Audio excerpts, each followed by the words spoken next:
बस चलो अन्यथा रख दे उसको। अब हो गया।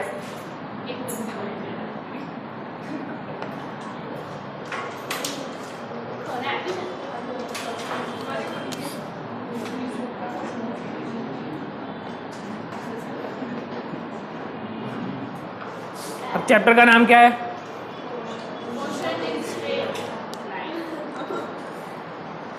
नाउ कंसिडर मोशन हुआ ऐसा कब बोल सकते हैं?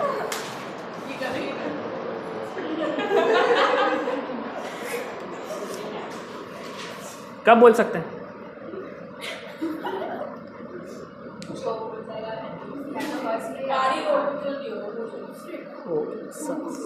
वाह। तो first of all we have to define position of particle to consider motion. Motion is a relative quantity. Actually क्या है, everything around us is in motion. जैसे blood flowing through our veins, electron moving around nucleus, वहाँ से लेकर के मतलब 10⁻15 से 10⁻55 radius of universe और रेडियस ऑफ एटम के बीच में सब कुछ मोशन में है, ऐसा हम बोल सकते हैं। पर मोशन एक रिलेटिव क्वांटिटी है। कैसी क्वांटिटी है? Relative quantity. मतलब कि with respect to something, something is in the motion. मतलब कुछ चल रहा है लेकिन किसी के respect to. Right now we are sitting at rest, तो मैं आपको रेस्ट पे देख पा रहा हूँ, लेकिन कोई अगर मून से आपको देखेगा तो कैसे देखेगा वो आपको? मोशन में। वो कैसे समझ में आया? क्योंकि भाई there was a concept called frame of reference. Frame of reference क्या होता है?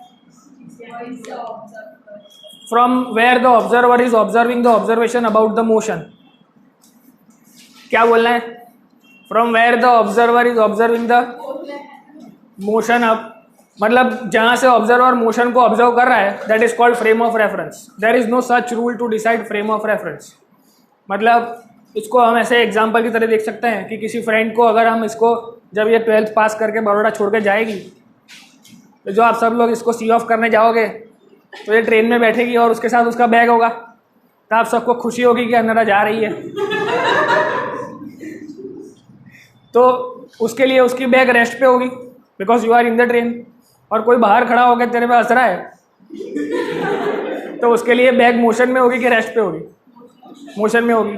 Which means frame of reference defined by the observer, कि ऑब्जर्वर कहाँ से ऑब्जर्वेशन ले रहा है। समझ में आ रहा है? कोई डाउट किसी को इसमें? सिंपल कॉन्सेप्ट है। फिर उसके बाद एक कॉन्सेप्ट था कॉन्सेप्ट ऑफ पार्टिकल। वो याद है किसी को?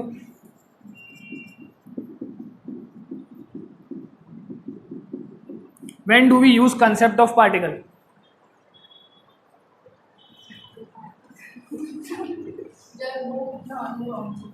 When we are explaining the motions of two bodies, in that case the distance between them is double greater than the radius of the particular particles, तब उस पार्टिकल को हम एज अ पार्टिकल क्या बोल सकते हैं? Concept of particle. एक छोटा सा पार्टिकल ऑब्जर्व कर सकते हैं। फॉर एग्जाम्पल गूगल मैप्स में अगर हम अहमदाबाद से बड़ौदा का लोकेशन डालें तो कितने किलोमीटर का आएगा? 100 किलोमीटर्स का आएगा। When you will be moving by your bike or your car, तो आपकी कार की लेंथ कितनी होती है? 4 मीटर्स। तो उसकी रेडियस निकालेंगे तो कितनी आएगी? 2 मीटर्स। तो हमको दिख रहा है 100 kilometre is double greater than 2 metre. तो गूगल मैप में हमारी कार कैसी होती है? As a point object. Point object which concise the whole mass of the body in it. ऐसा एक कॉन्सेप्ट है समझने के लिए कि जब when we are studying very large objects तो हम उसको ऐसे समझते हैं, कॉन्सेप्ट ऑफ पार्टिकल के पॉइंट ऑफ व्यू से। उसके बाद पोजीशन में कौन कौन सी कार्टेशियन कोऑर्डिनेट सिस्टम होती है? If we want to describe a position of a particle, right now we are considering one dimensional motion, तो क्या होगा? पार्टिकल या तो एक्स एक्सिस पे चलेगा या तो वाई एक्सिस पे चलेगा, और कोई ऑप्शन ही नहीं है हमारे पास। तो समझो कि अगर वो एक ही डायमेंशन में एक ही कोऑर्डिनेट चेंज कर रहा है तो उसको क्या बोलेंगे? One dimensional motion. अगर वो 2 कोऑर्डिनेट चेंज कर रहा है तो उसको क्या बोलेंगे? 2 डायमेंशनल मोशन। और अगर वो ऐसे 3 डायमेंशन में 3 कोऑर्डिनेट चेंज करते करते जा रहा है, एक्स वाई जेड तीनों कोऑर्डिनेट चेंज कर रहा है, समझ में आ रहा है? ये लीनियर मोशन हो गया, ये प्लेन में हो गया, और ऐसे ऐसे अगर जाएगा कोई तो वो 3 मतलब तीनों कोऑर्डिनेट्स एक साथ चेंज कर रहा है, then it will be called 3D motion. अब उसके बाद जो कॉन्सेप्ट्स आते हैं वो स्टार्ट करते हैं डिस्टेंस एंड डिस्प्लेसमेंट से। यहाँ से अभी तक कोई क्वेश्चन आया नहीं है, पर ये पोस्टुलेट्स हैं टू अंडरस्टैंड द टॉपिक्स। अब यहाँ से नोट्स आपको बनाना है, चैप्टर छोटा है, इसका फॉर्मूला भी बहुत कम है, दैट्स वाई कोई हैंड रिटन नोट्स आज नहीं है, कल से होगी। अब यहाँ से जो लिख रहा हूँ वो साथ साथ लिखते जाना है ताकि टाइम कम जाए। फर्स्ट टू फिजिकल क्वांटिटीज क्या थी? Distance and displacement. अब डिस्टेंस का मतलब क्या होता है? What is the definition of displacement? मतलब path length, total path length, total path length covered by the object is called distance. Total path length,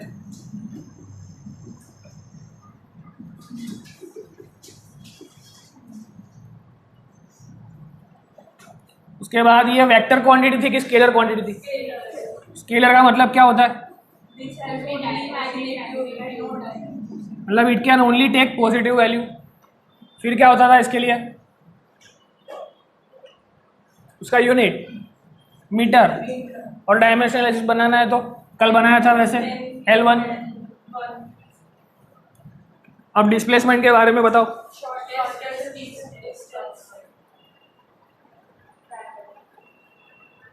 shortest distance covered, ये कैसी quantity है? वेक्टर क्वांटिटी है, मतलब it can take negative, positive and zero as a value. Physics में positive negative क्या दिखाता है? Direction दिखाता है। फिर इसका भी यूनिट मीटर और यूनिट लेंथ। अब इसको अच्छे से समझने के लिए consider one example.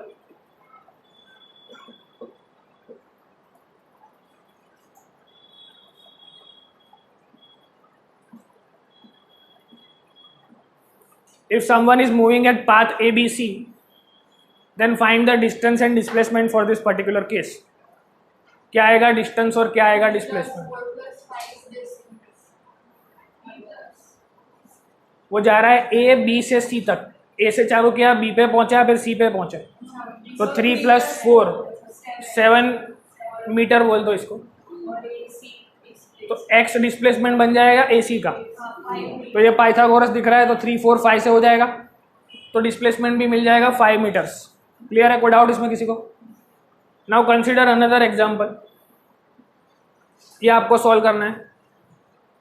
A runner started running from point A going two point B, point C और वापस A पे आ जाता है।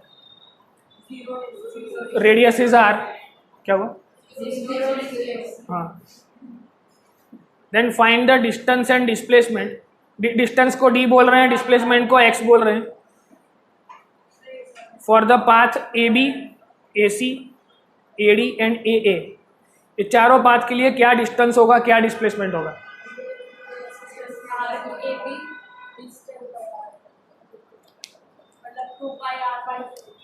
2πr/4। ये इतना आर्क हो जाएगा डिस्टेंस A to B के लिए। तो क्या आएगा answer? Total 2πr is your radius, उसका कौन सा पार्ट है? 4th part. समझ में आ रहा है? फिर A to C के लिए half of the 2πr, 2πr को हाफ कर दो, उतना जाएगा। फिर A to D के लिए क्या होगा? 2πr/πr/2। A to C और C to D, C to D will be similar to A to D, तो हम क्या कर देंगे? इन दोनों को ऐड कर देंगे तो AD मिल जाएगा, मतलब πr + πr/2। और A to A का डिस्टेंस कितना होगा? तो total periphery of the circle 2πr। और डिस्प्लेसमेंट की बात करो तो AB का डिस्प्लेसमेंट कितना होगा?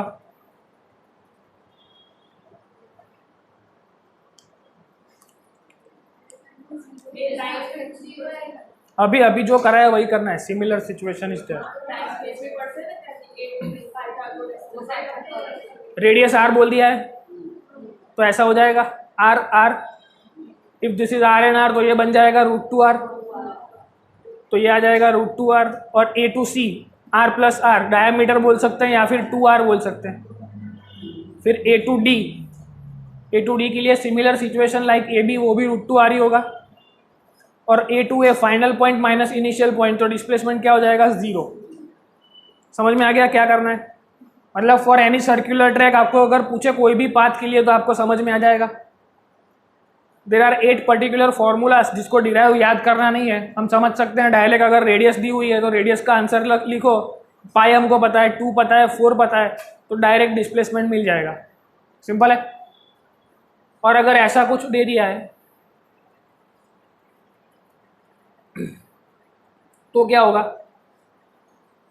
If person is started from point A to point B then find the displacement and distance for A to B.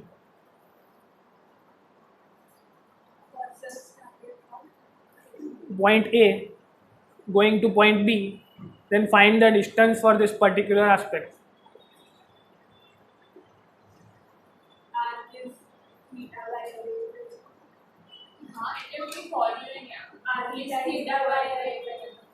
Arc is equal to theta is equal to arc upon radius.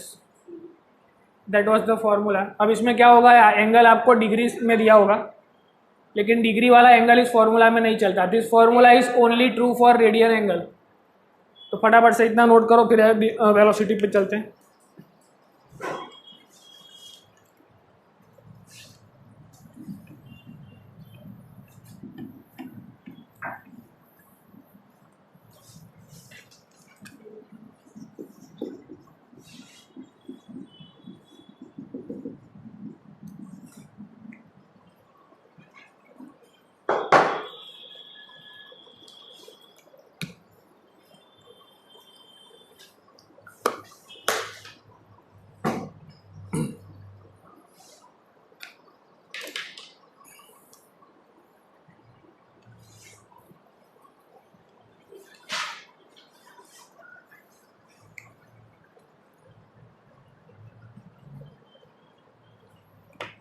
चलो आगे बढ़ते हैं। Speed क्या है? How to define speed? Rate of change of distance is known as speed. हमें जब भी question read करेंगे तो रेट ऑफ चेंज ऐसा वर्ड दिखेगा कहीं कहीं क्वेश्चन में, कहीं कहीं क्वेश्चन में ग्रेडियंट वर्ड दिखेगा। ये सब मैंने बताया हुआ है कि जब रेट ऑफ चेंज वर्ड दिखता है तो हम क्या करते हैं, फिजिकल क्वांटिटी के डिवाइड बाय टाइम कर देते हैं। ग्रेडियंट वर्ड दिखता है तो फिजिकल क्वांटिटी के डिवाइड बाय डिस्टेंस कर देते हैं। फिर अगर ऐसा लिखा है कंपेयर, कहीं पे अगर कंपेयर वर्ड दिखे तो हम क्या करते हैं, रेशियो ले लेते हैं उस फिजिकल क्वांटिटी का। तो क्वेश्चन पढ़ते वक्त ऐसे कुछ वर्ड्स आएंगे जिसको अंडरलाइन करना है। जब भी हम क्वेश्चन सॉल्व करने का मौका नहीं मिला है, तो आज थोड़ा टाइम ज़्यादा है, तो we will particularly understand the question, उसको रीड करके कैसे उसमें इन्फरेंस सेट करके हमें कौन सा फॉर्मूला लगाना है। तो ये आपने इतना समझ लेना है कि रेट ऑफ चेंज दिखता है तो physical quantity divide by time. कभी कभी क्या पूछते हैं, जैसे अभी एक क्वेश्चन पूछा था जूल पर सेकेंड स्क्वायर, तो ये कौन सी फिजिकल क्वांटिटी का यूनिट है?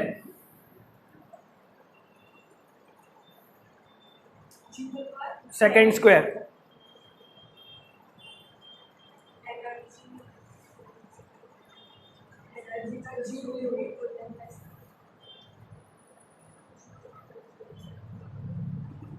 समझ में आ रहा है क्या चल रहा है?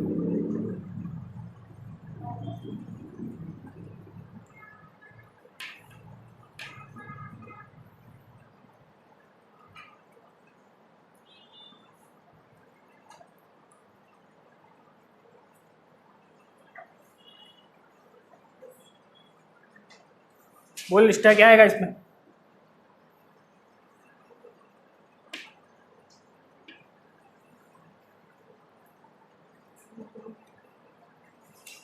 जोर से बोल रहे रिया, मैंने भी क्या तो आंसर की दो देना।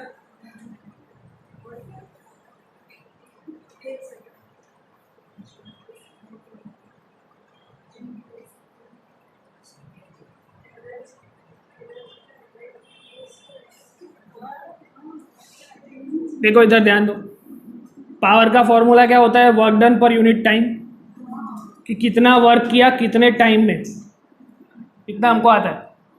तो ये जूल हो गया, ये सेकंड हो गया, पर इन लोगों ने क्या पूछा, जूल पर सेकंड स्क्वायर। ये हो गया rate of change of work done, इन लोगों ने पूछ लिया rate of change of power. समझ में आ रहा है? मतलब सब कुछ आपके सामने ही होगा, just you have to think about it properly कि ये सब क्या चल रहा है। इतना हार्ड नहीं पूछते हैं वो लोग, पर आपको ऐसा लगता है कि कितना हार्ड होगा, इसका तो क्या ही होगा। अब फटाफट इधर ध्यान दो, स्पीड क्या होता है? Rate of change of distance. Velocity क्या होती है? Rate of change of displacement. That's how you will remember इस पर्टिकुलर थिंग. तो स्पीड का फॉर्मूला क्या लिखेंगे? Rate of change of distance मतलब डिस्टेंस डिवाइड बाय टाइम. और इसका फॉर्मूला क्या लिखेंगे? वेलोसिटी का rate of change of displacement मतलब ऐसा कुछ होगा.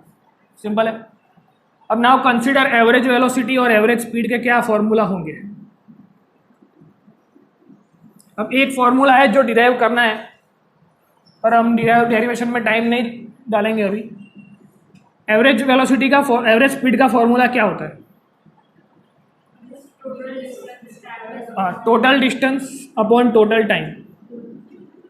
इसमें बहुत सारा कन्फ्यूजन होता है कब कौन सा फॉर्मूला यूज़ कर रहे हैं, तो उसका एक आइडिया दे देता हूँ. अब एक पर्टिकुलर नोट ऐसी है, for which case distance and displacement becomes same. ऐसे कौन से केस में we can consider distance and displacement same? Straight motion. समझ में आ रहा है? मतलब वन डायमेंशनल मोशन का कोई भी केस, समझ लो कि आप एक पॉइंट से चालू कर रहे हो और दूसरे पॉइंट पे जा रहे हो और वापस नहीं आ रहे हो. समझ में आ रहा है? You have started your motion from point ए और बी तक पहुंच गए. सपोज 100 किलोमीटर का डिस्टेंस कवर किया, तो डिस्टेंस भी 100. और अगर मैं ऐसा बोलूँ 0 और 100, final point 100, initial point 0, 100 minus 0 100. तो for this particular case in one dimensional motion, when you start from a point and and your motion at another point, वापस नहीं आना है. In that case distance becomes displacement. दोनों same होंगे और उस case के लिए वेलोसिटी और स्पीड भी सेम होती है. समझ में आ रहा है?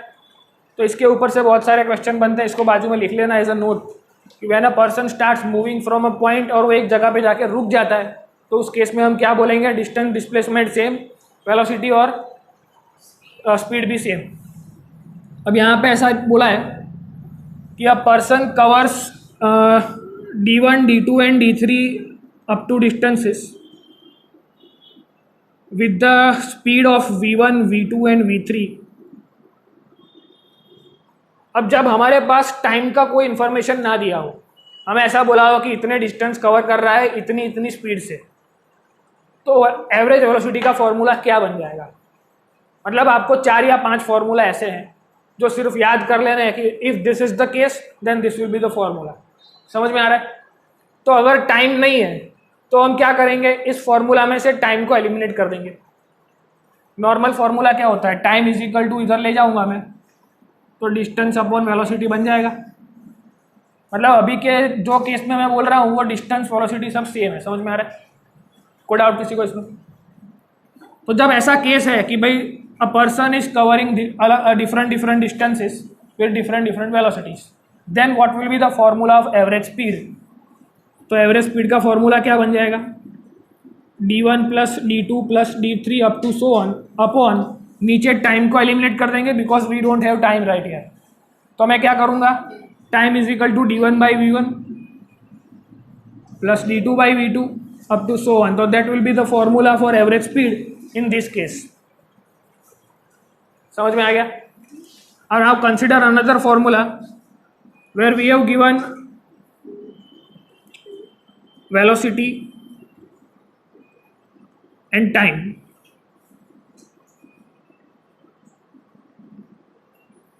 मतलब a particle covers v1 v2 and v3 velocities with time t1 t2 and t3.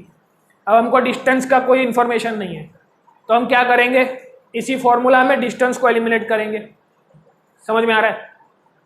Based on given data, question में हमें जो डेटा दिया होगा ये सेम क्वेश्चंस आपको दिखेंगे. पहले 10 क्वेश्चन जो हम सॉल्व करेंगे PYQs में वो सारे इसी फॉर्मूला पे हैं.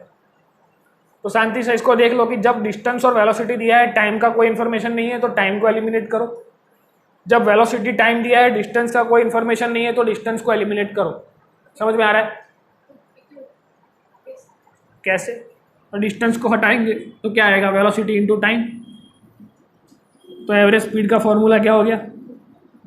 इसकी जगह क्या लिख सकता हूँ? v1 t1 v2 t2 up to so on upon t1 plus t2 plus t3. मतलब ये थोड़े ऐसे क्वेश्चन है जिसमें डिस्टेंस नहीं दिया है तो भी आप सॉल्व कर सकते हो एवरेज वेलोसिटी. ये ऐसा क्वेश्चन है जिसमें टाइम नहीं दिया हो फिर भी आप एवरेज स्पीड फाइंड कर सकते हो.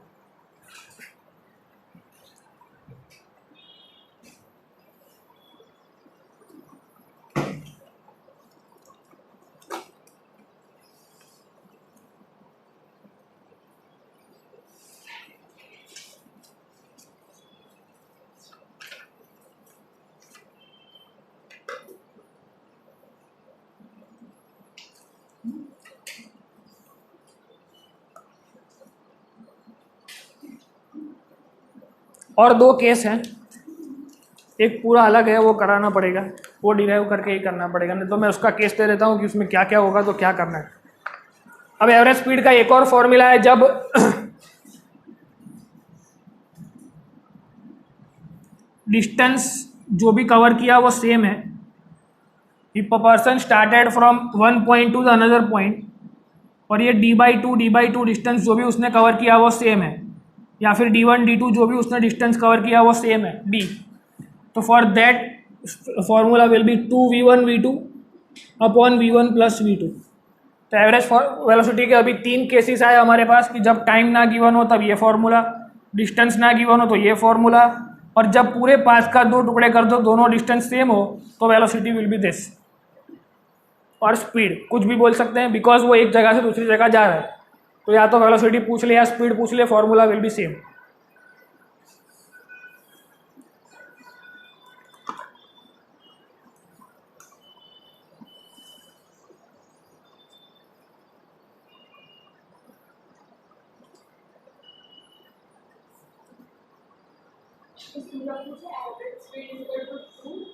To v1 v2 upon v1 plus v2, v1 plus v।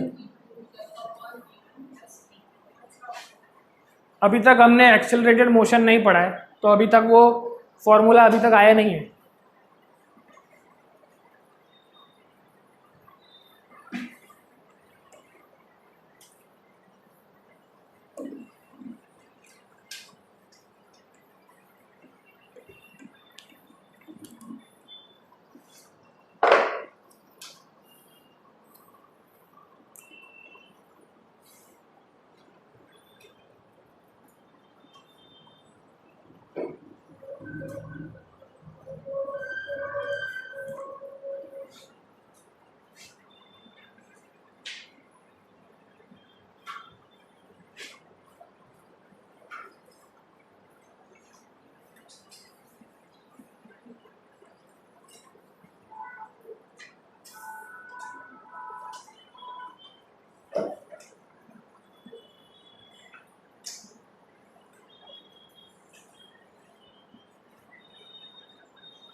अब ये ऐसा केस है जिसमें ये एक केस हमने देख लिया कि अगर पूरे पाथ के उसने दो टुकड़े किए तो क्या होगा, और ये एक केस ऐसा है जिसमें a person walking in a straight line covers half of the distance to be travelled with speed v0, मतलब पूरे डिस्टेंस का हाफ डिस्टेंस उसने v0 से कवर किया। फिर क्या बोल रहे हैं कि half of the time required to complete the remaining distance, उसने v1 वेलोसिटी कवर की और v2 वेलोसिटी कवर की। अब क्या बोल रहे हैं कि फॉर ये तो आधा हो गया, उसके लिए डिस्टेंस का इंफॉर्मेशन दे दिया, और दूसरे आधे के लिए हमको टाइम का इंफॉर्मेशन दिया। नहीं समझ में आया क्वेश्चन? क्वेश्चन क्या बोल रहा है कि a person walking in the straight line, उसने half of the distance cover किया v0 वेलोसिटी से। अब जो आधा बचा उसका आधा टाइम में उसने ये किया और दूसरे अदर हाफ टाइम में उसने ये कंप्लीट किया। मतलब पहले डिस्टेंस की इंफॉर्मेशन दी एक ही केस में, और उसी के दूसरे केस में टाइम की इंफॉर्मेशन दे दी। तो हमने ये बोला था कि भाई जब टाइम नहीं देंगे तो ये करेंगे, जब डिस्टेंस नहीं देंगे तो ये करेंगे। इसमें तो उसने एक ही केस में दोनों को डाल दिया है। तो ऐसे केस में एवरेज वेलोसिटी का फॉर्मूला क्या होगा कि v mean v is equal to 2v0 v1 plus v2 upon v1 plus v2 plus 2v0। तो डायरेक्टली इसको लिख लेना है, डेरिवेशन में अभी हम नहीं पढ़ रहे हैं। मतलब इन दोनों केस का मिक्सचर करके अगर कोई सम बना तो ये वाला फॉर्मूला लगेगा। मतलब पहले हाफ के लिए हमको टाइम नहीं दिया, दूसरे हाफ के लिए हमको डिस्टेंस नहीं दिया, तो दोनों फॉर्मूला मिक्स होकर के ये फॉर्मूला बनेगा। और अभी डेरिवेशन में टाइम नहीं डालते हैं, सीधा फॉर्मूला याद कर लो। तो आपको केस लिखना है कि भाई केस 1, अगर डिस्टेंस वेलोसिटी दिया है टाइम नहीं दिया है then this will be formula. अगर डिस्टेंस नहीं दिया है वेलोसिटी एंड टाइम दिया है तो ये फॉर्मूला। और दोनों को मिक्स कर दिया कि आधे के लिए हमको डिस्टेंस बोला और आधे के लिए, ये किसी को लिखना है पूरा क्वेश्चन तो बोल देता हूँ मैं एक बार, इधर ही लिख देता हूँ।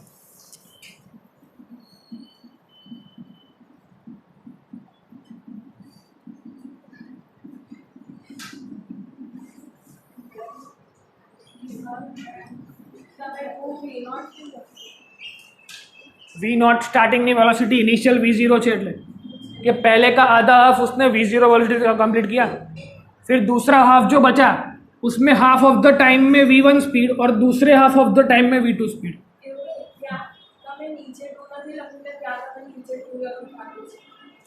ડેરિવેશન કરીશું ને તો આ ફોર્મ્યુલા આવો આવશે. આ અલગ કેસ છે કે આવું આપ્યું હોય તો આ ફોર્મ્યુલા લગાવવાનું, આવું આપ્યું હોય તો આ ફોર્મ્યુલા લગાવવાનું, અને આ બંને કેસને મિક્સ કરીને કોઈ અલગ કેસ બનાવી દીધો તો આ ફોર્મ્યુલા લગાવવાનો. એ ક્યારે લગાવવાનો એ હું તને કથા કહું છું. A person walking in a straight line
શું તકલીફ છે? ક્યારના હસ્યા કરો તમે લોકો, શું તકલીફ શું છે? તું બોલ રહ્યો, શું થયું?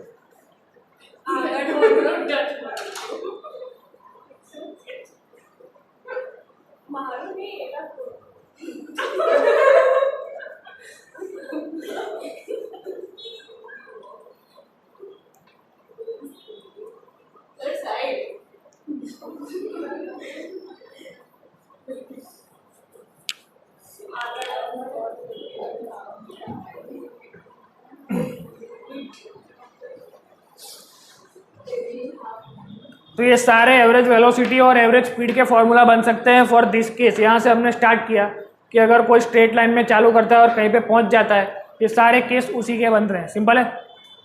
यहाँ से वो चालू हुआ, उसका case 1, case 2, case 3 and case 4.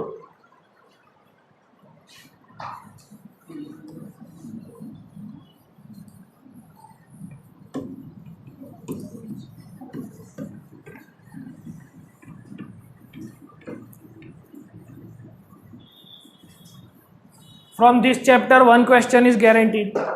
Mostly average velocity से बहुत सारे क्वेश्चन आते हैं और ग्राफ रीडिंग के क्वेश्चन आते हैं. तो एवरेज वेलोसिटी का सेगमेंट खत्म हो गया. ये 4 फॉर्मूला करोगे तो आपके प्रीवियस ईयर में से भी 15-20 क्वेश्चन निकल जाएंगे. इतना ही करना है. उसके बाद ग्राफ रीडिंग के क्वेश्चन आते हैं. वो ऑलमोस्ट सबको सब आता होगा. नहीं आता है तो एक बार करा देता हूँ. We have seen XT graphs. पहला ग्राफ अगर ऐसा है तो what do you read by this graph?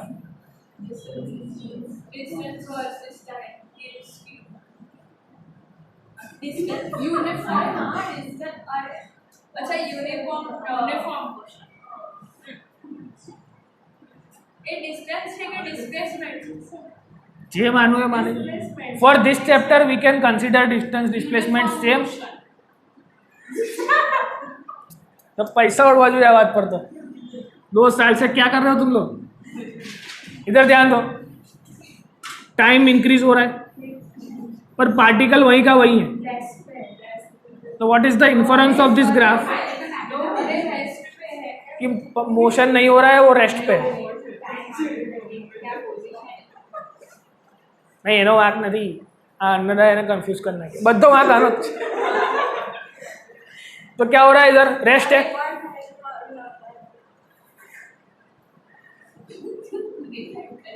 फिर देखो ये ऐसा ग्राफ आता है तो इसका मतलब क्या होता है, for equal interval of time equal distance is increasing. अब इसमें क्या होता है, इधर ध्यान दो, स्लोप फाइंड करना आता है,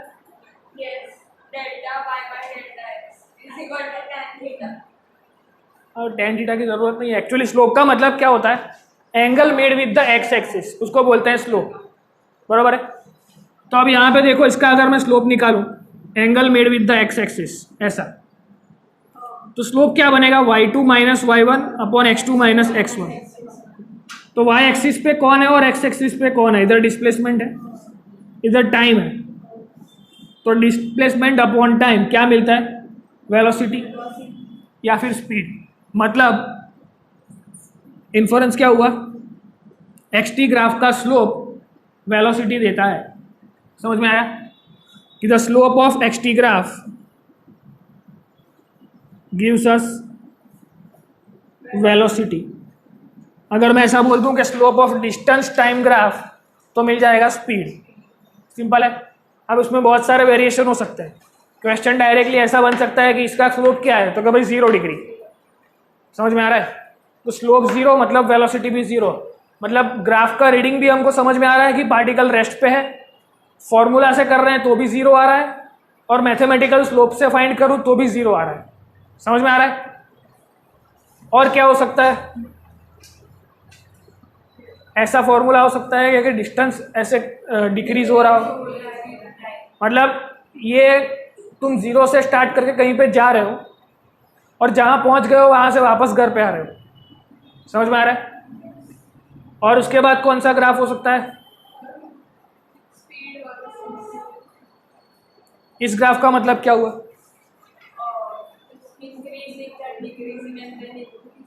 तो इसको बोलेंगे नॉन यूनिफॉर्म, मतलब for equal instances the slopes are difference.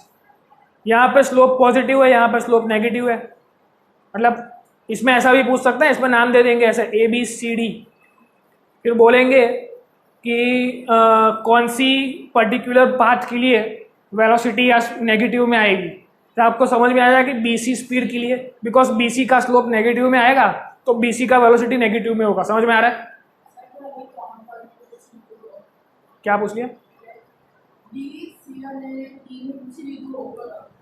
ऐसा नहीं पूछते हैं, वो ऐसा ही पूछेंगे कहाँ पे इसका इंक्रीजिंग डिक्रीजिंग ऑर्डर पूछ सकते हैं कभी कभी, कि ऐसा ग्राफ दे देंगे और इसको नाम देंगे ABCDEF, तो सबसे ज़्यादा स्लोप कहाँ पे दिख रहा है, EF में, तो सबसे ज़्यादा स्पीड किसकी होगी, EF पाथ की, उससे कम स्पीड किसकी होगी, DC की, उसका स्लोप उससे थोड़ा कम होगा, यहाँ पे थोड़ा ज़्यादा है, रफली बनाया इसलिए, फिर AB का उससे भी कम स्लोप होगा। तो ऐसे डिक्रीजिंग ऑर्डर में भी पूछ सकते हैं कि कौन से पाथ पे स्पीड कम ज़्यादा है, just by showing the graph, कोई वैल्यू नहीं, कुछ नहीं, बस ग्राफ को रीड करना आना ही चाहिए, तो आपका क्वेश्चन सॉल्व हो जाएगा। तो ये ऐसे 4 XT ग्राफ आ सकते हैं। फिर एक और ग्राफ आता है XT का,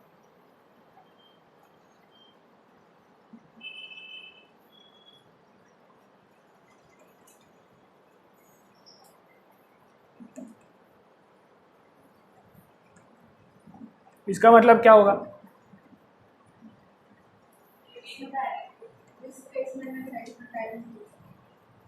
मतलब इसमें वेलोसिटी इंफिनिटी हो गई है, which is not possible practically, मतलब एक ही टाइम पे डिस्टेंस बढ़ता ही जा रहा है, बढ़ता ही जा रहा है, बढ़ता ही जा रहा है। हाँ, तो ऐसे मतलब हाँ,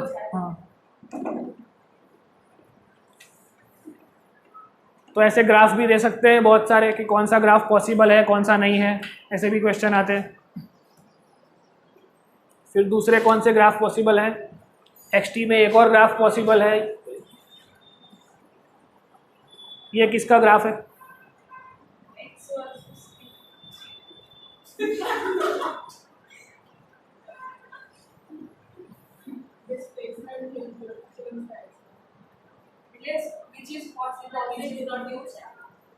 ये किस चीज का ग्राफ है, what do you infer from this graph. तो इसमें भी वही बोल रहा था मैं कि इंक्रीजिंग स्पीड, यूनिफॉर्म वेलोसिटी, ये बोलता है यूनिफॉर्म एक्सिलरेटेड मोशन का graph x T graph for uniformly accelerated motion, और ये डी एक्सेलरेटेड मोशन।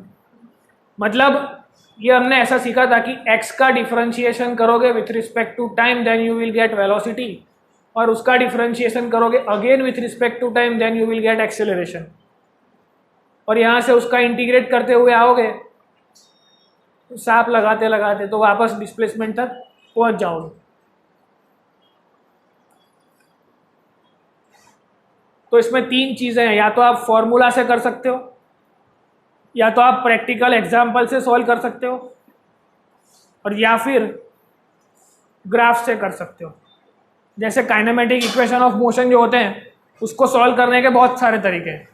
एक कैलकुलस मेथड होती है जिसमें हम फॉर्मूला ऐसा रख के एक्स का डेरिवेशन करते हैं तो v मिलता है, v का करते हैं तो a मिलता है, तो ये कैलकुलस मेथड हो गई या फिर फॉर्मूला वाली मेथड हो गई। फिर एक ग्राफिकल मेथड आती है जिसमें हम ऐसे ट्रेपेजियम बना के सॉल्व करते थे इक्वेशंस ऑफ मोशन। वो अभी हमें याद नहीं करना है, खाली हमको समझ में आना चाहिए कि इसका एरिया कब फाइंड करना है और इसका स्लोप कब फाइंड करना है, तो वो अभी हमें समझ में आ जाएगा। इसके पूरे एक्सटी ग्राफ के इन्फरेंस में आप क्या लिखोगे कि एक्सटी ग्राफ का स्लोप हमको वेलोसिटी देता है। मतलब क्वेश्चंस जो भी आएंगे इसी के आसपास के आएंगे ग्राफ के, इससे ज़्यादा एक्सटी ग्राफ कोई अवेलेबल नहीं है। इतने बना लिए। अब वीटी ग्राफ पे चलते हैं।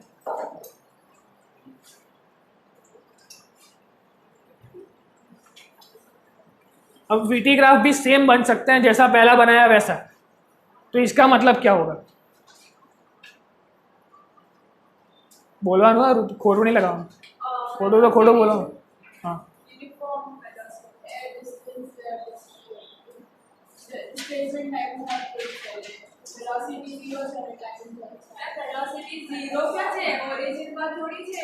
वेलोसिटी कांस्टेंट वेलोसिटी, मतलब 1 घंटा 2 घंटा 3 घंटा 4 घंटा 5 घंटे तक उसने 40 की स्पीड मेंटेन रखी तो क्या हो गया? Constant velocity. थोड़ा एग्जांपल नंबर से करेंगे तो ज़्यादा समझ में आएगा।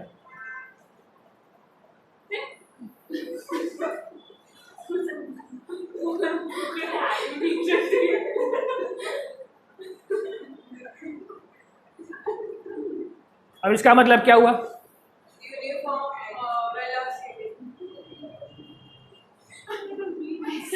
इक्का जो वस्तु हुआ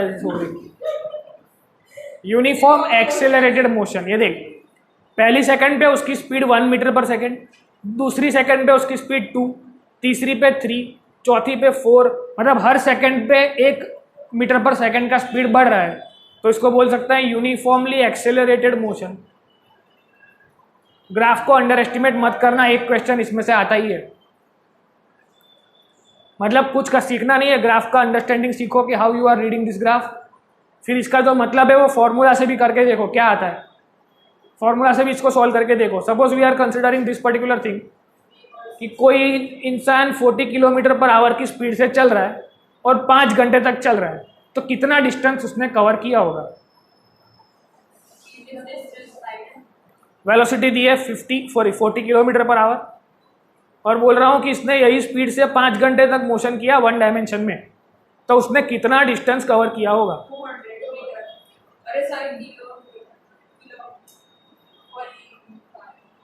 कहाँ से आया?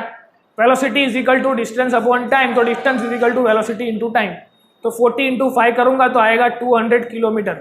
तो ये मुझे फॉर्मूला से समझ में आया कि अगर किसी ने राइटिंग फॉर्मेट में दिया होता तो हम ऐसे फाइंड करते, लेकिन अगर किसी ने ऐसा ग्राफ दे दिया और पूछा कि अब डिस्टेंस फाइंड करके बताओ फ्रॉम द ग्राफ, कोई नंबर नहीं दिया होगा, तो हमें क्या करना है?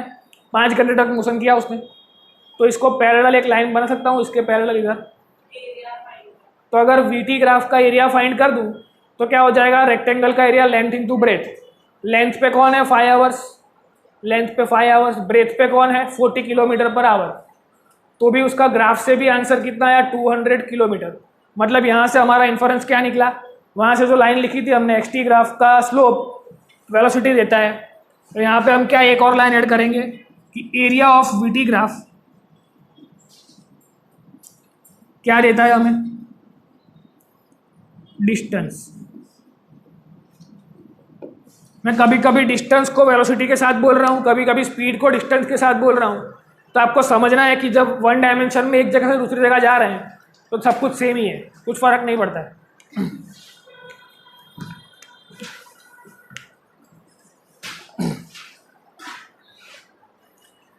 तो अब और कितने ग्राफ हो सकते हैं इसके? एक ये हो सकता है। अब इसी का एक और इन्फरेंस समझना बाकी है इसी ग्राफ में। अब इसको बोला मैंने यूनिफॉर्मली एक्सिलरेटेड मोशन का ग्राफ हो गया ये, कि उसके जीरो से वेलोसिटी स्टार्ट करी और यहाँ तक वो पहुँचा। समझ में आ रहा है इसमें? अब इसका मैं अगर स्लोप फाइंड करूँ तो स्लोप का फॉर्मूला क्या होता है? Delta Y upon delta X. तो डेल्टा वाई पे कौन है? वेलोसिटी। डेल्टा एक्स पे कौन है? टाइम। तो वेलोसिटी अपॉन टाइम, तो क्या मिल गया? Delta we upon delta T, तो एक्सेलरेशन मिल गया। तो एक और इन्फरेंस हमें क्या मिला कि भाई when we consider slope of VT graph, slope of VT graph वो हमें क्या देगा? एक्सेलरेशन देगा।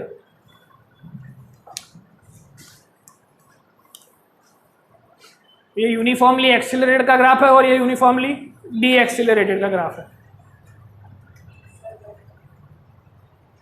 उसके बाद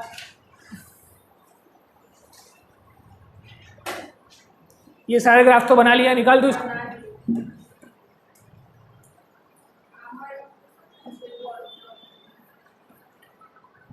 ये इसमें भी हो सकता है। इसका मतलब क्या होगा कि एक्सेलरेशन इज डिफरेंट, मतलब नॉन यूनिफॉर्म मोशन। कभी कभी आपको ट्रैफिक कम मिला तो स्पीड आपने बढ़ा दी, फिर ट्रैफिक बढ़ गया तो आपकी स्पीड कम हो गई, फिर कई बार बहुत ट्रैफिक है तो आप रुक भी जाओगे, ऐसा। तो ये नॉन यूनिफॉर्म मोशन का बहुत मतलब होता है। जहाँ पे पॉइंट्स आपको दिए होंगे वहाँ का आपको मतलब समझाना होगा। सुधर नहीं, ऐसा भी हो सकता है। जैसा वहाँ पे आ सकता है ऐसा इसमें भी आ सकता है। मतलब ऑल एक्सटी ग्राफ के जो भी क्वेश्चन बन सकते हैं वो सेम वीटी के लिए भी बन सकते हैं, वो सेम एटी के लिए भी बन सकते हैं। अब एटी ग्राफ बाकी है हमारे, वो फटाफट देख लेते हैं।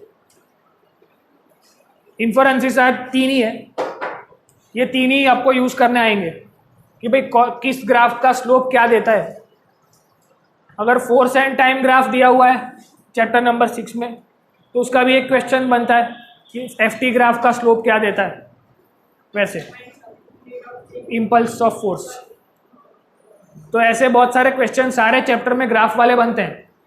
तो ग्राफ एकदम इजी होते हैं, इसको खाली रीड करना समझना है और उसका फॉर्मूला के साथ क्या रिलेशन है वो समझना है। और क्या है हमारे पास ऑप्शन है? Eighty graph.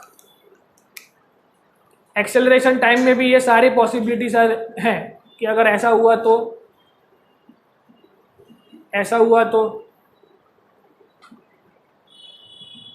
वही फर्स्ट ग्राफ जो हमने बनाया था वो सब में बनेगा। थोड़ा बहुत मतलब में चेंज आता है। इसका मतलब क्या हुआ? Acceleration is constant through out the motion, कि मतलब एक ही एक्सेलरेशन दिया हुआ है उसी मतलब पे चल रहा है। तो इसका मतलब क्या हुआ? इफ एक्सेलरेशन इज कांस्टेंट तो स्पीड कैसी होगी? In this graph if you have been asked कि भाई what we can say about acceleration and velocity from this graph, uniform acceleration हम बोल सकते हैं, पर considering uniform acceleration what we can say about V? V increase हो रहा होगा, डिक्रीज हो रहा होगा, कांस्टेंट होगा या जीरो होगा?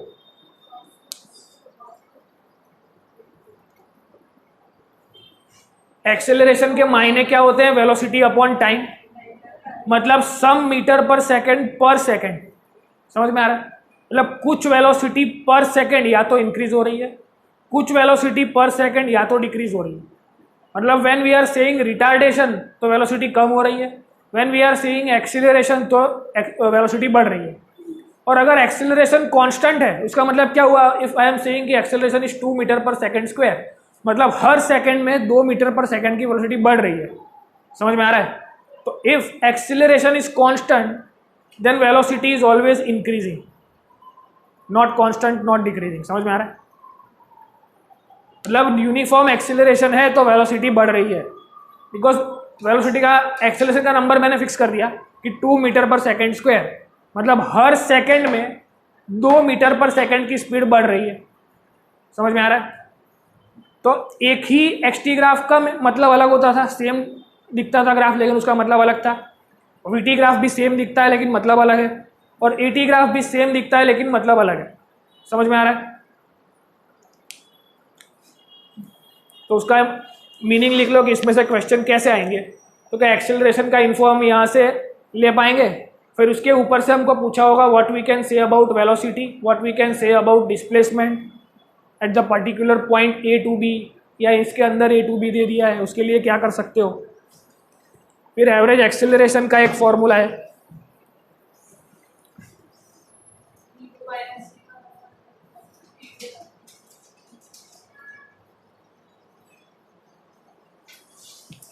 ये नोट कर लो।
बोल। B is equal to A plus 80. S is equal to half VT square plus 2T square minus V square equal to 2AX.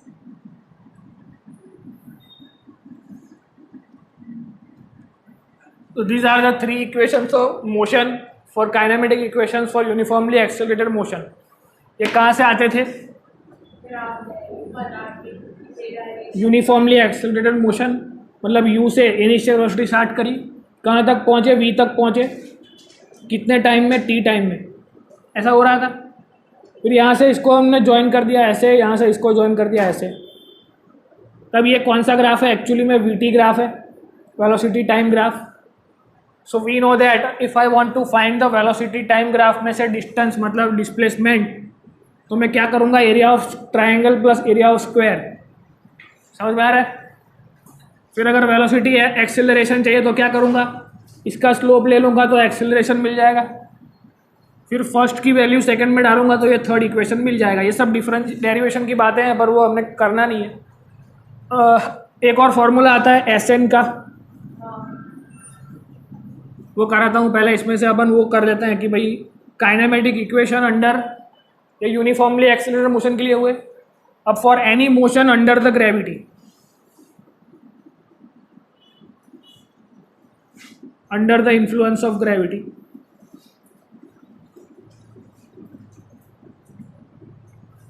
अब इसमें क्या होता है कि when we throw some particle ऐसे अपवर्ड्स, तो क्या सिचुएशन क्रिएट हो रही है। यहाँ पे ये सारे फॉर्मूला कब चलेंगे, जब आप हॉरिजॉन्टल वन डायमेंशनल मोशन की बात कर रहे हो। जब ऐसी कोई बात करेगा वर्टिकल वन डायमेंशन मोशन की, ऐसे क्वेश्चन आते हैं कि भाई पेड़ के ऊपर बैठा हुआ कोई बंदर है जो कुछ खा रहा है और उसने कुछ फेंका और नीचे कोई एलिगेटर है तो उसके मुंह में वो गिरा, तो what will be the time for that, what will be the distance for that, वो सब ऐसी बातें अगर आएंगी तो यही फॉर्मूला लगेंगे। पर उसमें चेंज क्या आएगा, because the motion is under the influence of gravity, acceleration becomes gravitational acceleration, a equal to minus g. ये सारे फॉर्मूला में जहाँ जहाँ ए दिख रहा है वहाँ हम जी लिख सकते हैं, तो वो सारे फॉर्मूला बन जाएंगे हॉरिजॉन्टल नहीं वर्टिकल मोशन के लिए। और क्या होगा, कि अगर हमने किसी चीज़ को फेंका ऐसे वर्टिकली अपवर्ड्स तो उसकी मैक्सिमम हाइट क्या होगी। सपोज कोई बॉल है, उसको हमने ऐसे ऊपर फेंका, तो under the influence of gravity वो ऊपर जाएगा, वापस नीचे आएगा। अब नीचे से ऊपर फेंक रहे हो तो फोर्स आपने नीचे से लगाया, तो इनिशियल वेलोसिटी कुछ होगी, फाइनल वहाँ जाके वो रुकेगा, फिर नीचे आएगा, तो फाइनल क्या हो जाएगी, 0। So what we can say about time taken for this and what we can say about the maximum height. अब मैक्सिमम हाइट में इसको ले लूँ कि s was the horizontal length, तो h will be the vertical length, तो ut plus half AT square, इसमें मैं क्या डाल सकता हूँ, ऐसे ut हाफ GT स्क्वायर। अब यहाँ से हमको चाहिए h, तो या तो यहाँ से लाओ, इस फॉर्मूला से नहीं मजा आएगा, थर्ड फॉर्मूला के पास जाओ, v square minus u square is equal to 2gh। तो यहाँ से h का फॉर्मूला क्या बनेगा, फाइनल वेलोसिटी 0 है, ये g का वैल्यू माइनस g है, तो h इज इक्वल टू क्या हो जाएगा, u स्क्वायर अपॉन 2g। समझ में आ रहा है कि what will be the maximum height h max. अगर मैंने इस पेन को फेंका 2 मीटर पर सेकेंड से, तो वो कितना ऊपर तक गया विदाउट नोइंग द टाइम। मैंने कोई टाइम का रीडिंग नहीं लिया उसको फेंकते वक्त, लेकिन फिर भी मुझे h मिल जाएगा कितनी हाइट तक वो गया। तो बस मुझे क्या पता होना चाहिए, कितनी स्पीड से फेंका है, और g का वैल्यू सबको पता है, तो उसकी हाइट मिल जाएगी। अब now you want time, time के लिए किसके पास जा सकते हैं, सेकेंड इक्वेशन के पास जा सकते हैं। तो h is equal to ut, ना सेकेंड के पास मत जाओ, फर्स्ट के पास जाओ, उसमें भी टाइम है, तो v is equal to u minus GT। v तो 0 है, u उस तरफ जाएगा तो minus u upon minus g, तो टाइम आ जाएगा u by ji.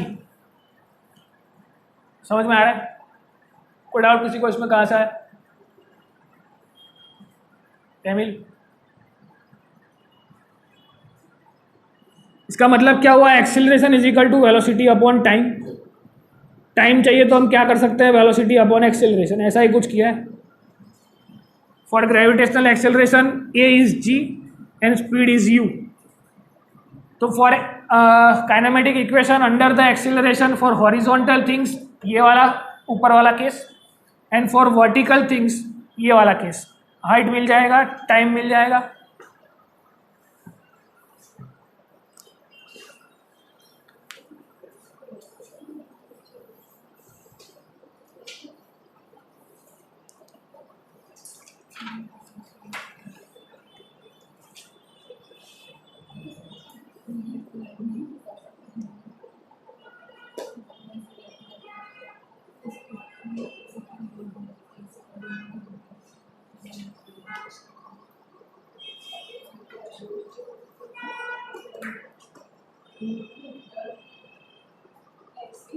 One two three,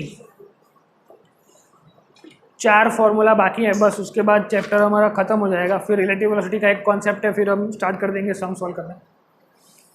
2:30 तक का क्लास है ना आज, तो 2:30 का था। मैंने आज बोला कि 2 o'clock के मैंने संजीव बोला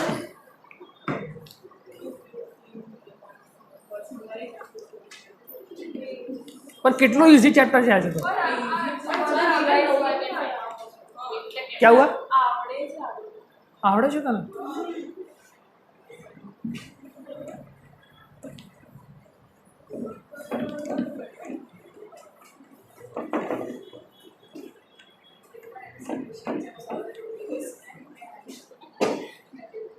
पर ये मेरा धर्म है, I have to do it. હજી ફાસ્ટ ખાસું બધું ગુપચાયું છે, કોઈ ડેરિવેશનમાં અંદર પડ્યા નહીં આપણે।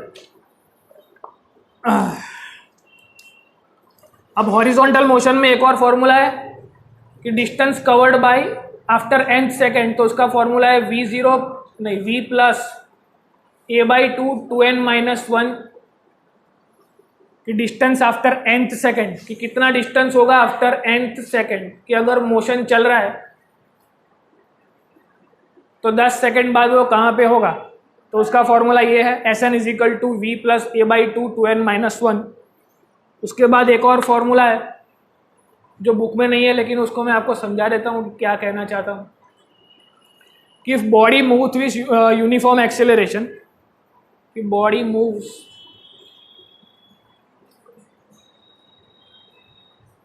with uniform acceleration, change its speed from v to u to v in time t,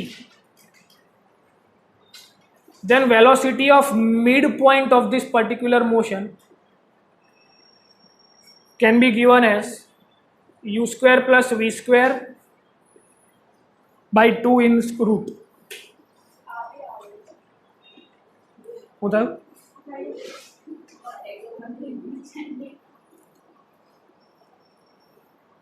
वो नफट छोकरी है तू, બહુ પાપ લાગશે તને.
एक और फॉर्मूला है, लिख लो कि when the ball is drop from a building of H height, उसको टाइम टी लगता है नीचे गिरने के लिए. नॉर्मली उसको फ्री फॉल करा दिया, एच हाइट से बॉल को गिरने के लिए टी टाइम लगा.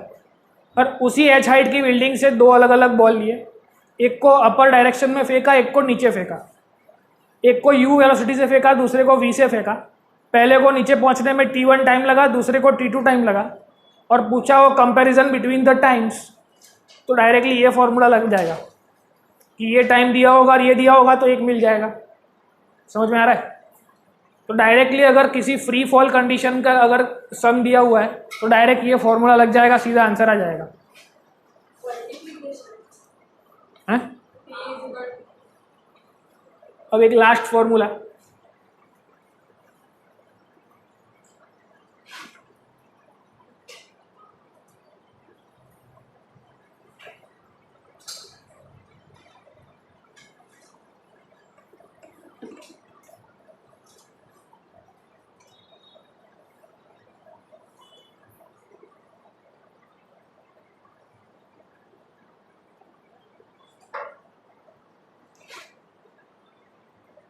किसी एच हाइट की बिल्डिंग पर से एक बॉल को नॉर्मली फ्री फॉल कराया और दूसरे को पैराबोलिक पाथ पे फेंका, तो दोनों एक साथ ही जमीन पे गिरेंगे. The time to reach the ground will be same.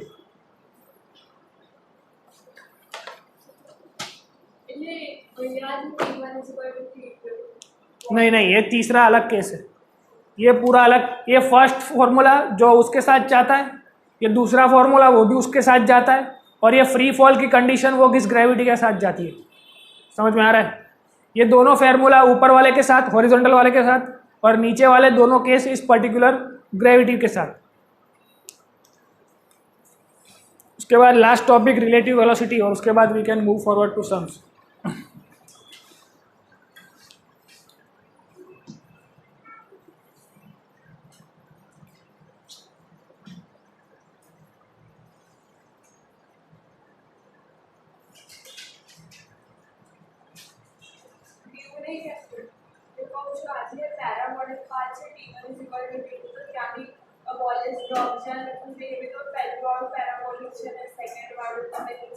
Parabolic નથી, એ અપસાઇડ ફેંક્યું છે અને આમ નીચે ફેંક્યું છે.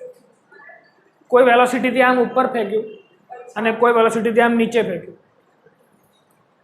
અને બંનેનો નીચે પહોંચવાનો ટાઈમ બી અલગ અલગ હશે, કારણ કે નીચે પહેલાં ફેંક્યું જલ્દી પહોંચશે, આમ કરીને ફેંક્યો થોડી વાર રહીને પહોંચશે. એ ત્રણેયનો રિલેશન છે કે નોર્મલી ફ્રી ફોલ કરાવો, આવી રીતે ફેંકો અને આવી રીતે ફેંકો, તો what is the relation between those times? ये निकाल दूँ सब?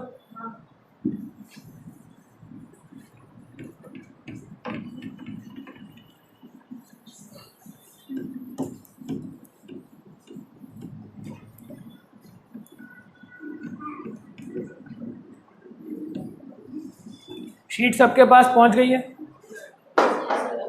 कोई एक्स्ट्रा पड़ी है?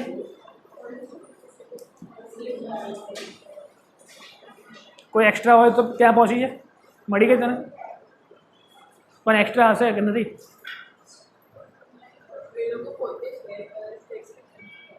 ઓકે, હા તો અહીંયા કોઈ પાસે પડી હોય તો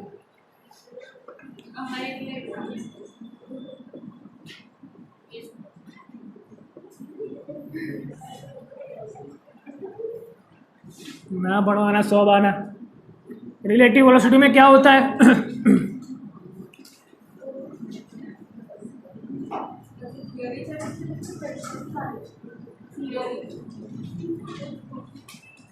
अब इसमें प्रॉब्लम कैसे आते हैं कि पर्सन बी इज रनिंग और person A is catching him. चोर पुलिस वाले प्रॉब्लम, फिर एक्सीडेंट वाले प्रॉब्लम कि कार ए चल रही है और कार बी चल रही है तो एक्सीडेंट होगा कि नहीं, कोई इससे आगे ओवरटेक करेगा कि नहीं।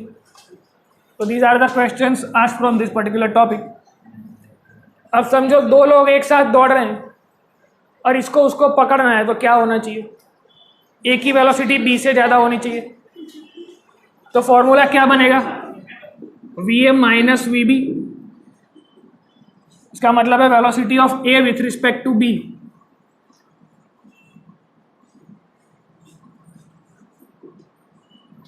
मतलब velocity of a with respect to b ज़्यादा होनी चाहिए, देन एंड ओनली देन ही कैन कैच हिम। फिर वो कब कैच नहीं कर पाएगा? जब दोनों की वैल्यू सेम हो, तो दोनों चलते रहेंगे अनंत काल तक। फिर इसकी वेलोसिटी ज़्यादा है तो वो गायब हो जाएगा थोड़े टाइम में। समझ में आ रहा है? फिर अगर दोनों लोग एक साथ एक सामने सामने आ रहे हैं दौड़ के तो क्या होगा? Because they will collide each other. हम क्या मानते हैं? जिसके रिस्पेक्ट टू जिसकी स्पीड चाहिए उसको ओरिजिन पे मान लो, इसको ओरिजिन पे मान लिया तो ये नेगेटिव में आ रहा है। कौन से?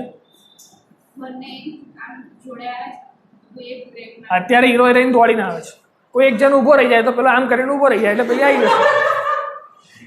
तो वो समझ ले, तू वो चिंता ना करिस।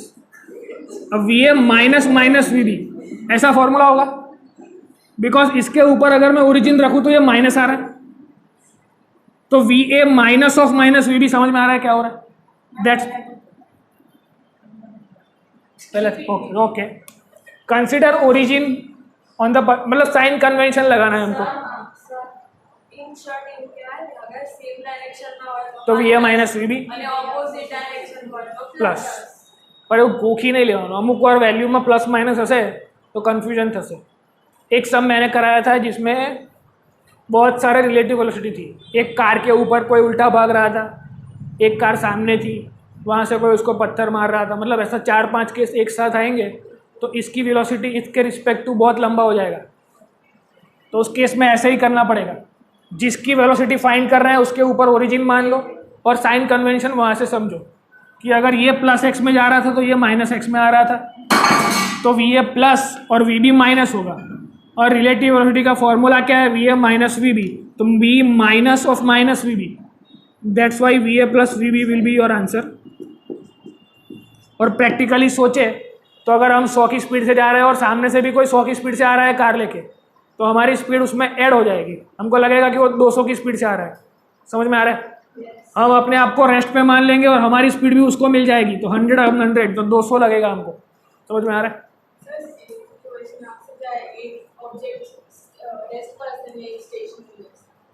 एक ऑब्जेक्ट रेस्ट पर हશે ને એક સ્ટેશનરી હશે, એનો મતલબ એક જ તો બંને ઊભા હશે।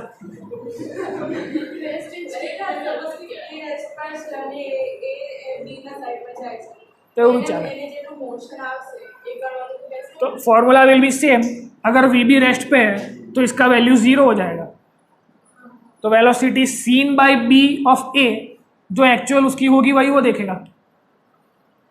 इफ समवन, अगर ए 50 किलोमीटर पर आवर से ऐसे अन्नदा को रोड पे खड़ी कर दो और 50 की स्पीड से गाड़ी लेके आओ, तो अन्नदा क्या देखेगी उसको कि ये 50 की स्पीड से मुझे उड़ाने के लिए आ रहे हैं।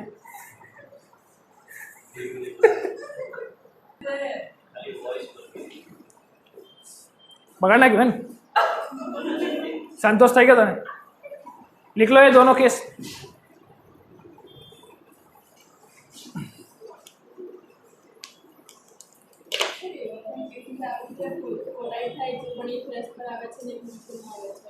Elastic collision, non elastic collision वो वर्क पावर एनर्जी में आएगा।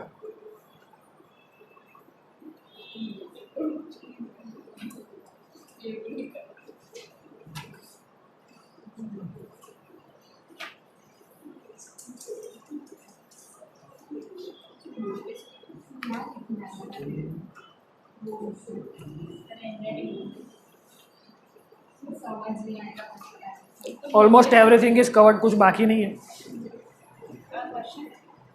શું કરે લખ્યું બધું બતાવી દે કેટલું લખ્યું છે બતાય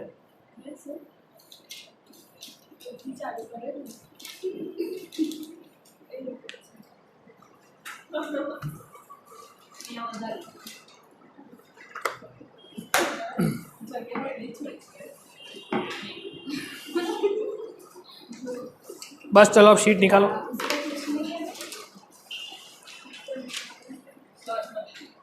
एक ज कलाक थयो છે तो બેસવું જોઈએ તમારે લોકો અડધો કલાક હજી એક જ કલાક થયો છે।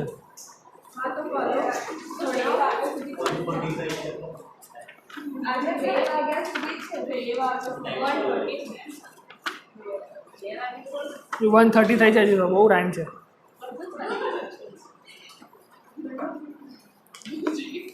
સવા 2 સુધી ચલાવીશું બસ। નહીં તારો નહીં મારો, નહીં તારો નહીં મારો।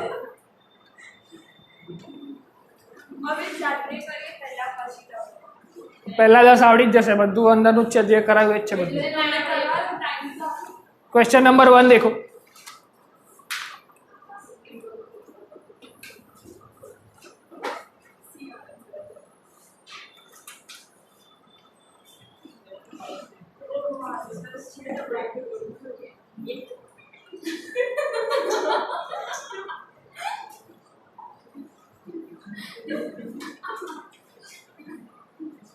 तो वेरीफाई करना तो पड़ेगा ना क्या आता है। इसमें नहीं है आंसर, इसके पीछे है।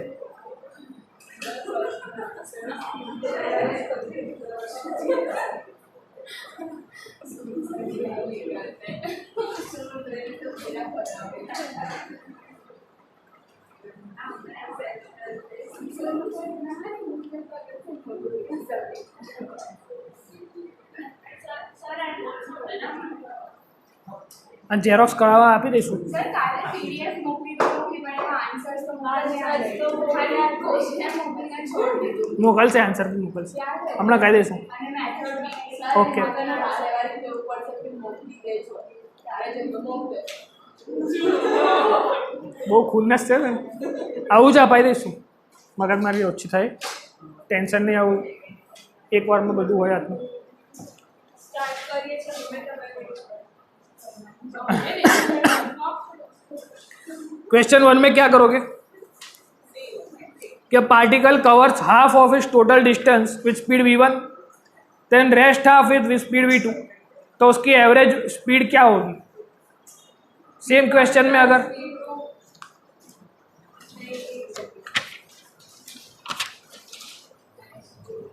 बराबर છે પહેલે કીધું એવું જ છે। 2v1 v2 upon v1 plus v2।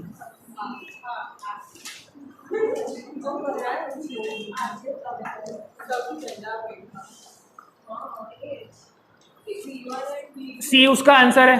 अगर ढूंढना है तो कैसे ढूंढेंगे? देखो क्वेश्चन में क्या दिया है हमको कि पर्सन स्टार्टेड फ्रॉम, क्या बोला है?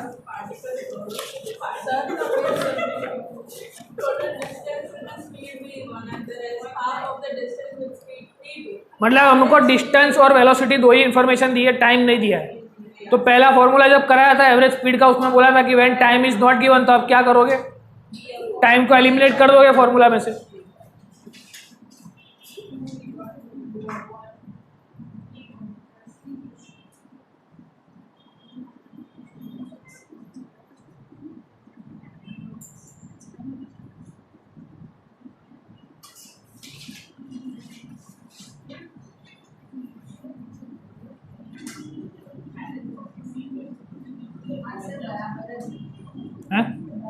मतलब कोई ने જોવું હોય તો કઈ રીતે કરવું.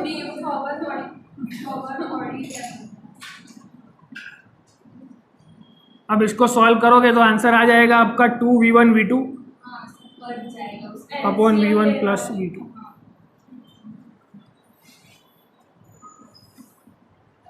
क्वेश्चन नंबर 2 करो.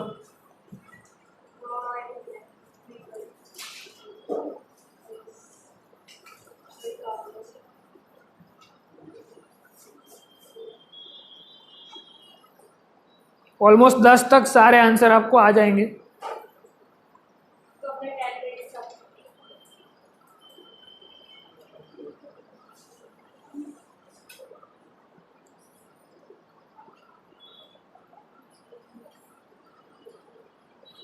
Second question, a car moves from x to y with uniform speed vu, returns to x with uniform speed vd. The average speed of this round trip.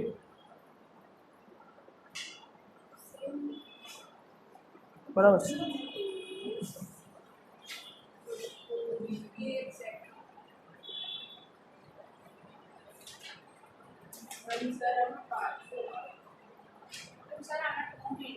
तो भी हुआ तो वही.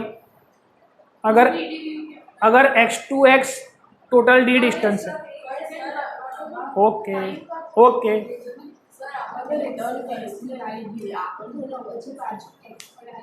और पाथ को ऐसा खोल देंगे तो वही दिखेगा जो यहाँ पे है.